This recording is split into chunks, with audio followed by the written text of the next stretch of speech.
Yo, what's going on, you guys? It's your boy 360 Stacks in this thing, baby, representing TKOG. Today I'm coming at you guys with one of the best sleeper decks in the format. This deck actually has a lot of potential, and it always has, but it definitely has had just a lot of drawbacks, and most of the time the sheer gimmick of the deck has been the thing that held it back the most. Like it's kind of play style and the way that the deck is meant to function is a strength, but also that meant it was a weakness and a hindrance depending on the format and the matchups that it was paired up against. However, Konami did give us something that we had been wanting for a long time. We're still missing the win ship, but however, the deck's able to consistently make what it wants turn one, regardless of what your opponent has. It has really great counterplay now to be able to stop cards like Lightning Storm and Evenly Matched. It's pretty crazy against Cash because they also have Earths for you to make Jord, which is a card that literally just can body the deck out of nowhere. It has really powerful locks now with Rivalry of the Warlords, and just its ability to draw so many cards. You have a lot of pressure with the way the deck interacts. It's a really solid mid-range deck. It can put so much with just so little, and it has such crazy crackback, can kill you out of nowhere. It has the ability to interact with every form and every quality of disruption that your opponent can put up. In addition to that, it can negate anything. So I think it's a solid deck. I think it's really strong. It's amazing. Jord is just an insane card. Like, you can, even if your opponent's on Imperm and Gamma, it just literally forces stuff like that so early. And its grind game is phenomenal now. It's shaped up to be a really, really powerful deck that a lot of people need to be prepared for, because I think when the deck starts to really pick up and a lot more people start to play it, and more people see that it's not like a gimmick, it's not even like a joke, like that the pirate deck is actually crazy, that people are going to start taking the deck serious, and it's going to be a point where they're going to actually start learning the matchup, because it's pretty important to understand how this deck functions. It interacts in such a weird way. Obscenely, Blackbeard is one of the most powerful cards that this deck can ever play. The ability to just dodge targeting disruptions, to play around so much, to miss targets, it's just ridiculous. So if you like this kind of content and you see yourself watching my content in the future, consider subscribing. Make sure that you click the notification bell when you do subscribe, and definitely let me know how I'm doing in the comment section below. Leave a like if you liked the video, leave a dislike if you didn't, and on top of that, go ahead and join the Discord. The Discord's pretty huge. It grows every single day, it seems like. And if you want to be coached by me just to get better at the game, I'm also a student of the game. So I'm also a huge, dude, I'm a huge theory crafting and a researching kind of guy. It's a big deal. A lot of that stuff is what helps me to just have an edge and grow and be a better player. I really don't mind doing the footwork and sharing it with others who may not have come to the same conclusions as me. So let's do this. All right, so here's the list. I built it for this format, so I did build it with every single deck in mind that matters. Ironically enough, if you're able to put whatever ship you want out consistently, this deck can interact with any archetype. You can just negate spells and traps because you have cards like Bahamut Shark and Toad. You can make Dragite. You can make Baron de Fleur with this list because this is a Plunder Runic build, and we'll get into why I think Runic cards are better than the Brave cards, and you shouldn't be playing both because you want to have at least some hand traps. And on top of it all, Lease just covers everything that Brawn and Dragite doesn't cover. And Moark is just a ridiculous card. This deck's interruptions are not even anything to laugh at. And too well timed is so much that without a perfect hand or a triple tactics talent, your opponent can't even play through it. And so it's really, really crazy. I like it a lot, and it has so much pressure. And it just really does snowball and get out of control out of nowhere. This deck pluses so much. It just gets so much value. It actually just has the entire deck. My entire list is just full of good value engine. All of my cards give me good value. I have a ton of draw power, a ton of consistency, and I just don't really run out of ammunition for anything because I'm constantly funneling. And every time I 1-for-1, my opponent loses a card and I get 2 to 3. Sometimes I just flat out just break even and go 1-for-1 and then draw or search. And so the deck's just really, really good with what it does. You can blind second easily. You can OTK out of nowhere. The Runic build is definitely a different take. You can't just OTK out of nowhere if you want to use the Runic cards, but they definitely add a dimension to the deck that I feel is necessary. I don't think the Brave cards are really that good in comparison to the Runic engine. I think Brave doesn't solve what Runic solves. You can still OTK with Brave, But like Brave doesn't really do anything up against the Rise Heart. It's not really going to help you that much in the Brandon matchup. Like, you're getting another negate, which is cool, and you're getting a bounce, but you got to think about it. Like, a negate and a spot removal is redundant to me because this deck can already do that. Like, Brave is cool because you can put a level 4 to make Jord, but the Runicks can also put a level 4 to make Jord. The Runicks also have ways to negate cards and ways to have spot removal to pop anything. The Runic cards also allow you to have coverage in your more rogue matchups and just allow the deck to play more efficiently, even when it's not able to go into the extra deck or special summon. And defensively, I think the Runic cards are a lot better. And obviously, they have applications where they give you information. Post game 1, you can just activate any one of your tips or your slumbers. And post siding in game 1, you know what you're playing, so it doesn't even matter. And it's just ridiculous. Like, it really is. You can deck people out playing Runic. Like, it's kind of crazy. It's really, really powerful. Cash isn't the only deck that's doing it. So let's do it. For my Plunder Patrol engine, I do believe firmly that 3 shipyards necessary. And because we're playing Runic, I felt like I was on 2 and then 1 terraforming, but I felt like shipyard has to be seen like every single game. And it does not matter if you have both field spells, because this is something you always activate first and slap the Runic Fountain on top of it, because this card can just infinitely recur itself. And it actually has some really, really cool interactions also where you can equip anything, but whatever you equip can also be bounced to your hand. So this card gives you crazy follow-up on top of it searching your entire deck. And then you have really, really cool cards like Shipping and Emblem that give it even more quality with its graveyard effect. It's one of the funnest things that you can do with Shipping. It's why it's so hard to cut Shipping as a one-of, because it's a power one-of, and it allows you in certain binds where you're just getting hand-trapped way too much. Like, I think when you get hand-trapped twice, it's okay, but like, if you get low impact hand trapped 2 to 3 times and your opponent actually has a board, that's just way too much. And this is where this card comes in handy, because just pitching this for cost and like your ship getting ashed means this is not replacing itself off of the ship that you use. However, this card can just put like a Whitebeard equipped to one of your monsters, and you can shipyard bounce the Whitebeard. Now you have Whitebeard.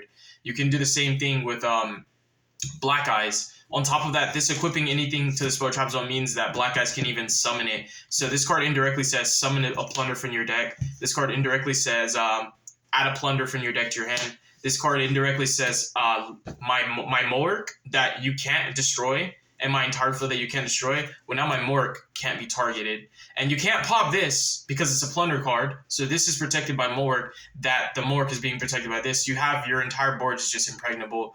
So I think this card should never be cut. If I see a list that's not playing at least one of it, there's something wrong with them. It's a boost. It's untargetable, whatever you do with it, and it's infinitely recurable because of Jord. So this is a card where it's okay to play it at 1.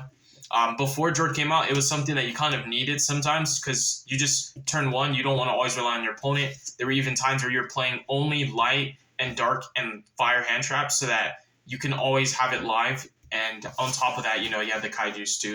But I think that now you don't have to play an obscene amount of cards to pretty much counteract the gimmick of the deck and make sure that your deck's able to function regardless of the matchup. I think now with Jord, it's so much easier to just play a lot more non-engine and not worry about playing supplemental engines that help to benefit the deck's consistency, so that the strategy is not predicated to the matchup and you can do what you want and not at the reliance of what your opponent plays and what your opponent does.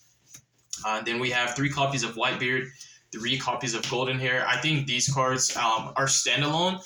The best cards to draw in this deck, that's why you really want to play 4 Shipyard, because tuner access in my list is actually crazy. That's one of my favorite things with the Runic cards, is that they do really boost a lot of synchro archetypes. Like, there's so much pressure that you get out of the Runic cards in general, and the value and pressure you get out of the Plunder cards, but then allowing you to just consistently synchro spam going into cards like Baron de Fleur, Coral Dragon. I mean, it's actually came up in testing, like Coral Dragon being just crazy against Floodgates, and TC Boo. It's just ridiculous.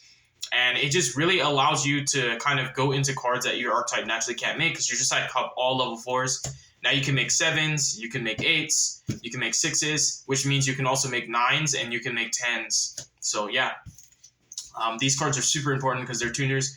Golden Hair is my primary target to summon off Whitebeard. I actually go out of my way to make sure every single turn 1 I have Golden Hair in grave, and a way to access Black Eyes, because like once these cards are in grave, this card is just going to keep recurring itself every single turn, and Black Eyes is like one of your primary targets off Jord, because you add you add Black Eyes off Jord so that Black Eyes can add something else, and you just keep plussing and you just grind pretty much infinitely. As long as you manage your extra deck resources properly, your main deck can be maintained pretty consistently. So this is like super important, like the way that Golden Hair is. I'm calling him Blackbeard. Bluebeard, I think this is like the standalone extender that should never be cut to any less than 3.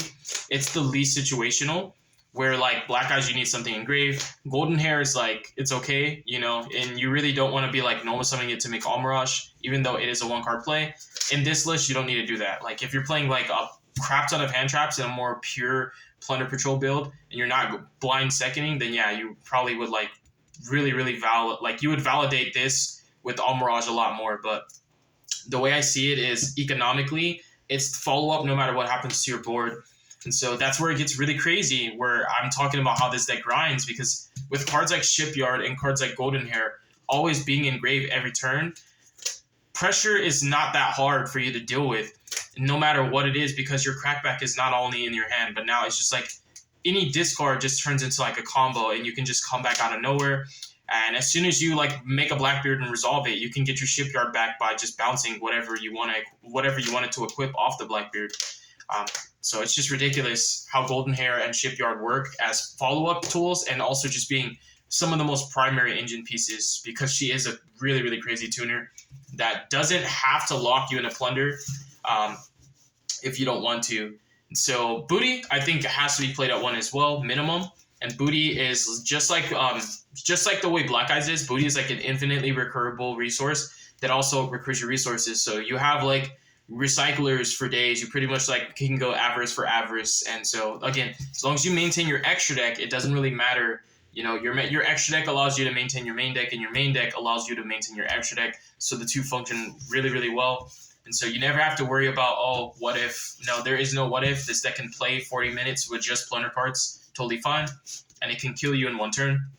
Now, so that's it for the Plunder cards. And your ideal combo when you're playing Plunder is you do want to turn 1 Jord every single time. That's why I love the Runic cards. And that is why I'm on 4 copies of Field Spell, even though I've seen lists playing 2 to 1. You have to see a tuner every single turn to make Jord. You cannot make Jord without these 6 Plunder monsters. So by playing these 6 and these 4, you have 10 ways to access a Plunder tuner, because turn 1 Jord has to be made, in my opinion, for coverage, for the matchup. So if you just conveniently are playing against Cash and you didn't know, now they have to draw. You put them on literally draw birth. And what happens now is the moment that birth gets accessed, you can literally just banish it. And so it makes it really hard just for them to play. Cash can literally just lose. So the token can be an FTK in certain matchups. But to top it all off, just doing that combo and adding your resources back to be able to set up a Blackbeard into the lease off of the token, and to go lease, bring back Blackbeard, you have no idea like how powerful that can be, because the ability for Blackbeard and lease to snowball is like one of the reasons why this deck can just literally, you can normal summon Redbeard pass and just go plus infinite off of just a Redbeard, which is like the worst normal summon in the deck, technically speaking. And so the deck can go infinite out of nowhere, but that is like a guaranteed minimum 4 interruptions, because like instead of going into a ship like Mork, you can go into Jord, and Jord's effect can literally just go summon Whitebeard, add Whitebeard. So what that means now is like your lease is a negation. You already got 2 draws off Blackbeard, and he's going to keep rotating over and over. Like lease looping Blackbeard means you draw 2 cards every turn, and on your opponent's turn, you draw and search 2 to 3 times, which is just crazy, because you also are pitching Bluebeard constantly and just funneling your dead cards to trade them out for other cards. Because like I do play Gamma, so when I'm drawing dead copies of Gammas, it's the best discard for your Bluebeards. So you are drawing 2 cards minimum every single turn, and you're searching every single piece of every engine you play, the Runic and the Plunders. But just Jord into White is crazy, because White tags into whatever ship you want that's not already leased, and then you pitch the White for that ship, summon Redbeard, Redbeard brings out the other. So you can get out all 4 of your ships just by resolving Jord turn 1 into the Blackbeard. So it's pretty crazy. It really is. And the boards that this deck can make are just so hard to navigate through, because the interactions you're not staring at like, I just made a Libromancer Makonko board where every interruption is seen, known, and it's there right now. You're staring down at it. Like Cash, I can see everything, it's there. So that means I can just like Book of Eclipse you, or I could just Dark Ruler you, and I'll be fine, and I can do it the board I want. But the way Plunder works is your cards can come out of nowhere. Your cards can come from your hand, from your grave, the cards that are already on your field can also move around to different zones. So it's really, really weird how your opponent will have to interact with you. And every form of disruption comes at a different point. So it's not like you just put up a turn 1 pendulum board where, hey, I just put up like a negate here, negate here, negate here. So you know where it all is and it's there. So you can force it when you want. You can't really force stuff with Plunder because I can put out my negate when I choose to with my quick effects. So I don't end on the negate. I'm basically always playing on my opponent's turn. And so it feels like you're playing tier limits. It feels like you're playing that type of style. It feels like you're playing, you know, Dragon Maids and Flu Under Ease because you're constantly playing on both players' turn. There's a really cool card called Gizmek Uka. It's one of my favorite hand traps. I actually have done a thorough 40-minute video covering all of the potential that it has this format. And it's crazy in the formats where water decks are prevalent because this deck actually gets its own type of tier limit. I want to say Havness and tier limit KASHTIRA for the simple fact that it literally can just summon Redbeard from your deck directly and you have a turn 0 play. And Redbeard at turn 0 is better than Imperm Multifaker. It's like an FTK. And so this deck has so many weird tech cards that can just make it even more powerful than it is. I do not doubt the potential of Plunder. I think it's a really, really, really phenomenal deck. We are on 2 fountains and 3 tips. I think they're just the craziest Runic cards.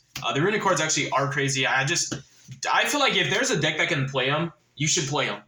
Like if you had to pick between 15 hand traps and 15 Runic cards, play 15 Runic cards. If you had to pick between playing a 40 card deck with 10 hand traps or playing a 44 card deck with 14 Runic cards, play a 44 card with 14 Runic cards instead of a 40 card with 10 hand traps. Because I'm telling you right now, these give you more coverage than hand traps can give you. These make any deck they're played in more consistent because of the sheer amount of draw power that you get between resolving Fountains multiple times and resolving Blackbeard multiple times and Bluebeard multiple times, and just the recursion that both engines give you.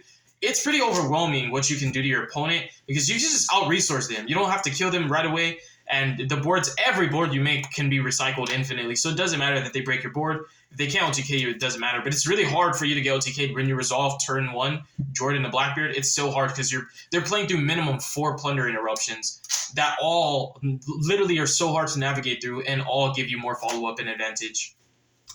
So 3 of every single good Runic card. And I am also teching 3 Slumber because I just find the value in drawing multiple Runic cards is just so it's so valuable to me that I chose this over playing 3. I was gonna play 3 Nibs at first, and I was messing with it, and then I was like, oh, I'm gonna play 3 Imperms, and I was like, dude, I really want to draw more Runic cards. Like, I just really feel like these cards just are insane. Like, they do actually deal with the KASHTIRA board pretty well too, being able to negate or pop cards like a Rise Hard, popping their Birth.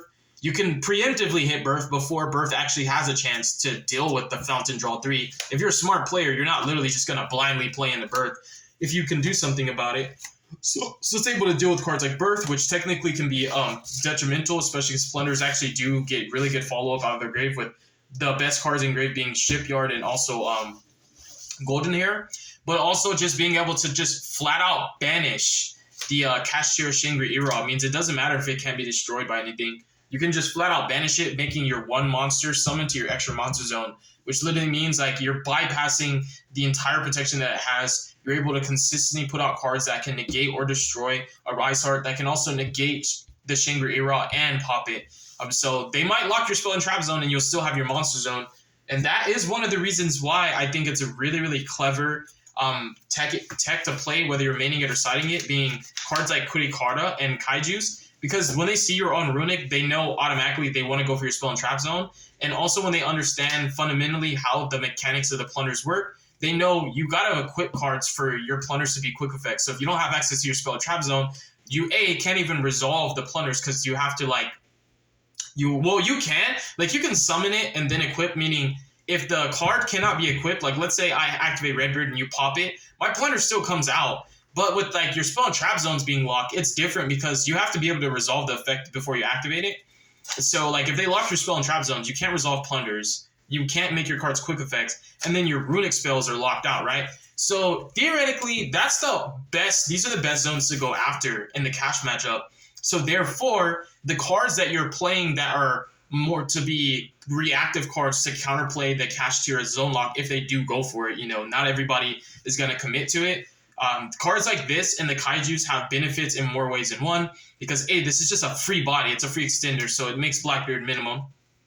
And then B, the Kaijus also add another dimension because they can be the attributes that you want whenever you need them to be. So there's just like there's a lot of value with these cards, and there's so much mind games that can be involved where counterplay to counterplay is an actual thing, but then making sure that the counterplay they have isn't relevant because what you traditionally would use against the Plunder, against the KASHTIRA matchup, you're not playing. And so it means whether they lock your monster zones, your Runic cards can actually break the board, or if they lock your spell and trap zones, you have other cards to be able to deal with it that way. And speaking of Cash, because this deck actually has a pretty insane branded matchup, believe it or not, like I've been playing Plunder for actually literally years. And bro, I remember when Branded was one of the decks to beat. Branded and Sword Soul were like the best decks, and Plunder was that was the funnest time I ever had. That was the best format I ever played Plunder in because I had the best matchups against those decks. Like Plunder was just destructive against Sword Soul. I mean, dude, I literally made them go first every single time, bro. I'm not even capping. If I saw Sword Soul, I was like, you can go first. Because I'm just breaking their board, bro. And against Branded, even under the Nightmare Lock, dude, Plunders literally can normal summon pass and FTK you on your turn. You gotta understand, dude, you don't have to summon on your turn. Like, I don't have to combo turn one just because I can. I can literally normal pass, and I'm telling you right now, like, that is the most menacing normal summon probably in the game. It's like better than Ray. Normal Redbeard pass can turn into 4 different interruptions, especially if you have like a Whitebeard in hand. It's just so insanity. It's so insane. Like, it's just ridiculous. So I can get Nightmare locked through the Gimmick Puppet. I'm totally fine with that because my Runic engine will allow me to trade with their engine extremely well. I can keep pressure. I can maintain stability and defensive cards to be able to draw. And I can also make sure that they have no crackback, but using my Plunder cards to play on their turn via normal summon, not even special summoning. And to top it all off, like the Runic and the Plunder cards both don't really need for me to special summon preemptively. I can just use them on my opponent's turn. So I also think that the combination of these engines is better than Brave Plunder. So that's another reason why I think Brave is not as good as Runic in this deck. If you're wondering why Gamma is, because I do play Gamma Ash, and these are the best hand traps for me. These are the only hand traps I play. I think Ash has more coverage than any hand trap ever printed, period. There's never a format where you can't Ash a single deck. Ash is always good because every deck has some type of card that can be Ash. It doesn't matter if it's a 1-for-1, if it's not marginally good, economically speaking. Ash is great. It's great against Branded. On Cash, you put them on Better Have It every single time. It obviously deals really, really well also with Rogue decks, especially against Labyrinth. Labyrinth is not even a bad time for you. It really isn't. Like, when you're able to make an indestructible, untargetable beast of a card and also consistently negate and banish their spells and traps, it's really hard for them to deal with your engine. On top of it all, even being under skill drain, what's so funny is when you have a Whitebeard equipped with Emblem and he's at he's at 3,500 attack. And so the Labyrinth mommy lady, she can't even attack over him. So literally under skill drain, you could play beatdown with a huge, I've literally had a 3,500 attack Whitebeard going against a stun deck that was playing Inspector Border, and my normal summon beat his border. So Plunder just awkwardly has so much crazy interactions that not always are going to come up, but it can do more than what it conventionally does because every single matchup changes the fundamentals of how you play the deck, but it's able to adapt so well that it has the ability and the toolboxes to be able to deal with every matchup that goes against pretty well. And so the main objective for Gamma is, for one, it's the best hand trap in my opinion to draw as your 6th card. It's pretty insane with Plunders being just you're pretty much always being able to trigger this because of cards like Shipyard, and not just with the Plunders, but also every Runic card you activate, depending on the effect that you're going for, it's going to prompt a negate. It's going to prompt an interaction, and Gamma can forcibly be triggered. So the beauty also with Gamma is a KASHTIRA matchup where a Rise Heart triggers mandatorily. There's a Magistus Synchro monster that says when it's Synchro summoned, you destroy all face-up cards your opponent controls. And every deck that I tech Gamma in, if I have space, I play that Magistus Synchro. It's a generic level 8 fire Synchro. And it means what it does is when you Gamma your opponent playing against a Rise Heart, if you have 3 zones locked, it's beautiful because you not only cleared the Arise Heart, but you occupied the 2 unused monster zones so that on a separate chain, Shang or Era can't lock these zones because they're being used. But it also means this card goes into the level 8 Synchro, the Magistus, that destroys all face-up cards your opponent controls, which clears Birth, so that takes follow-up. It kills the Diabloses. Their Shangri-La will D-size to protect itself, and he has a secret effect when he battles an opponent's monster. He destroys it at the start of the damage step, kind of like Construct. So it basically outs the entire cash board because if you play that Synchro, it makes Gamma a 1-card out to the cash board if you have 2 monster zones to play with.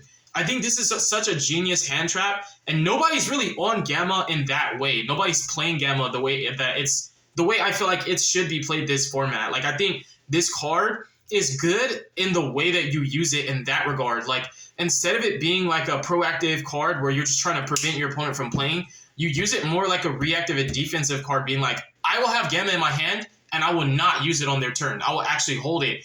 And it depends what combo I see them going for, because I may have to use it so I don't get completely zone locked. But if I see they're going for a standard turn 1 board, 3 zones locked, and they have their Rise Heart Diabloses and the KASHTIRA Shangri-La, that means like Gamma is guaranteed breaking the board. And if they have Ash, they just neg 1 because Gamma's not once per turn, and a Rise Heart has to trigger every single time a card just literally gets banished. So when they Ash Gamma, it's literally going to trigger the Rise Heart again because Ash has to be banished, which means Gamma's going to trigger on the Rise Heart. So there is no counterplay to this except like literally negating the activation of it and destroying it. You understand how powerful Gamma is? Even if you're not playing it in Plunder. However, it gets a little bit more crazy in Plunder going second because it also is just a 1-card Jord. And you guys know how insane Jord is. So yeah.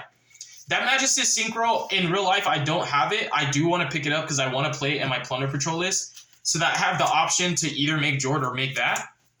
But I do think that you guys should definitely look into that. I'm putting you guys on that Magistus Synchro right now. I'm telling you, if you have the space to play it, KASHTIRA will start seeing that and be like, you know, I'm going to banish that after Diablos, because they really will feel like, bro, if he has Gamma, I just literally lose. Because you play so many spells too where you're activating when you control no monsters, so it's really, really easy to just flat out force the Arise Heart without even playing like any monsters onto the field.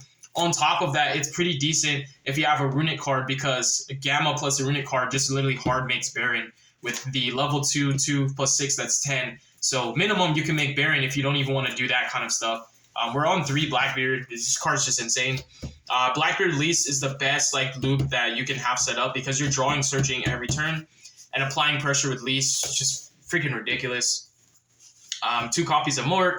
Mork has been my favorite ship for the longest, like forever. He is my favorite ship. I love hard making Mork. Hard making Mork is like an FCK if you have Emblem, and you're always gonna have Emblem because Mork literally searches the Emblem. So Double Jord, this is my favorite ship now though. I think this card has more coverage in awkward scenarios. It just plays around a lot of weird counterplay cards. When Mystic Mine was still a thing, I thought to myself, wow, this actually outs Mystic Mine. That's kind of crazy. I thought to myself, wow, this plays around cards like, it forces Gamma for one, and people that don't know how this deck works, if they have Gamma and don't use it, then it locks you out of Gamma. It forces Imperm, which is cool, and then turns off any extra copies of Imperm.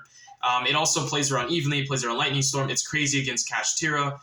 It's actually really, really good in a lot of matchups, believe it or not. Just conveniently, it's like a pseudo FTK when you have Rivalry up, because you're giving your opponent a Fiend. So that means if they're not playing a Fiend deck, they're not actually able to summon another monster. And the token will be summoned in defense. And guess what? Your ships will be summoned in defense. And your Blackbeard is going to be in your spell trap zone. And then you're going to bring it back later, so that way they can't crash the token into Blackbeard. So therefore, they can't crash token and activate evenly at the end of battle phase. They just can't activate evenly. So yeah, it means you don't even have to waste negates for cards like that, and you don't even have to play around them if you resolve Jord. So this card has like a lot of secret mechanics where it's like pseudo Ibly sometimes. 1 Brawn, I'm just really on 1 right now. I think it's totally fine. It's recyclable. The matchups where it's really just super dominant, I think, are definitely Labyrinth more often than not, but you already deal with Labyrinth pretty well, even when you're not making this card. On top of that, I think it's crazy against Branded at times, because a lot of their cards are one-of. So like just being able to banish the one-of Lost. If they chain a card like Branded in red, chaining to banish it, like this card can make them lose a lot of value for their engine. And in Cash, like banishing Birth is okay. Like it just means that their follow-up has to come from hand now. It's not just going to be like you clear the field and they just activate Birth's effect and bring back Unicorn and full combo again. Double Hugin. Hugin has to be a 2 of. It also means that the Runic cards can just protect your board better because this card just literally protects you from destruction. So like the Runics really do more than the Brave cards can ever do. That's why I don't play Brave Plunder. I just really don't think it's as good as this one beast, just because, you know, obviously it allows you to make Jord just off of a Plunder tuner plus any Runic card. It also helps you to hard make more. Card making more sometimes is better. Coral Dragon, to be able to just deal with cards going second, and the card's crazy, just drawing so many cards. And I don't actually own a copy of Baron, but I actually find that Qinying's better in the long run. Overall, I think Qinying has more mileage than Baron. Baron's like a one and done, and it does have a cool effect in standby. It does pop, but I think this card gives me more coverage. It's non-targeting, non-destruction removal, which the Plunder cards actually don't have. You don't have that in your archetype. So even your Runic cards target. So you're always able to trigger this off of cards like Mork and your Runic cards themselves, which is just insanity. And cards like so if you make this and Brawn against Labyrinth, like they're just losing because they're already out 2 back rows before they even get to activate them. And your cards are just so protected. This card actually just literally can't be destroyed. It's insane against other Runic decks. Like I've actually banished a Fountain from field and a Fountain from grave off of him. And you just get a ton of mileage out of him. He's just an interruption that's just consistently there. It's super hard to deal with him. You can go aggro out of nowhere because he's already freaking huge. He makes your opponent's monsters super tiny, but then you pair him with the fact that Shipyard makes all of your monsters like 4K beat sticks, and your opponent's monsters typically are like shrimps. They're weenies. And so I just think this is the best level 10 you can play. I really love my list. Let me know what you think. I feel like this list is thoroughly solid for right now. The only flex spot that can be like maneuvered with is Slumber, but I think more Runic cards is definitely better if you're playing the way I play. You just always want to draw 3 and at least 2 so that you can just see your non-engine, and post-siding you can see all your floodgates. Thank you guys so much for watching this video. God bless you. Make good choices. Don't hurt your brain cells. Stay tuned for future content, and definitely let me know how I did in the comment section below. Peace.